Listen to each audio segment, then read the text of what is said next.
ഇതൊക്കെ നമ്മളെ വിറ്റ ബാവക എല്ലാം വിറ്റാണ്. ചെറിയ കായ്ക്ക് വിറ്റത് ആദ്യം വിറ്റുപോയി. ആദ്യം വിറ്റുപോയില്ലേ? ആദ്യം നമ്മൾ സാധനം കൊടുത്തു. പിന്നെ ലേശം വില കൂട്ടിന്ന് മാത്രം. നമ്മൾ ആരെയും കൊല്ലി പിടിച്ച് വാങ്ങണില്ല.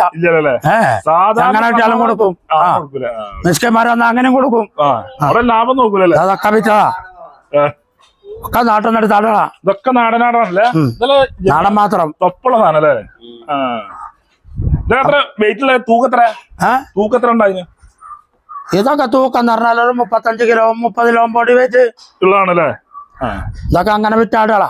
കൊടുത്താ മാർക്ക് ചെയ്തിട്ടുണ്ട്. അതും കൊടുത്താ. അതുകൊണ്ടാണ് ഇത് മാർക്ക് ചെയ്തേ. ഇതൊക്കെ മാർക്ക് ചെയ്തൊക്കെ കൊടുത്താലേ? ഒക്കെ നാടൻ. 10,000 രൂപ കൊടുത്താ. 10,000 രൂപയ്ക്ക് എത്ര തൂക്കം ഉണ്ടാവും? ആടെ കൊണ്ട് 25 ഇറച്ചി ഉണ്ടാവും. 25 ഇറച്ചി ഉണ്ടാവും.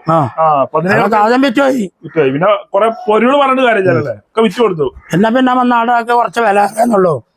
ആദ്യം വിറ്റ് കെട്ടി. ഇനിയിപ്പോ എന്നാലും നമ്മളടുത്ത് സാധനം ഇഷ്ടം പോലെ ഇവിടെ ഉണ്ട്. ഉണ്ടാവൂലേ?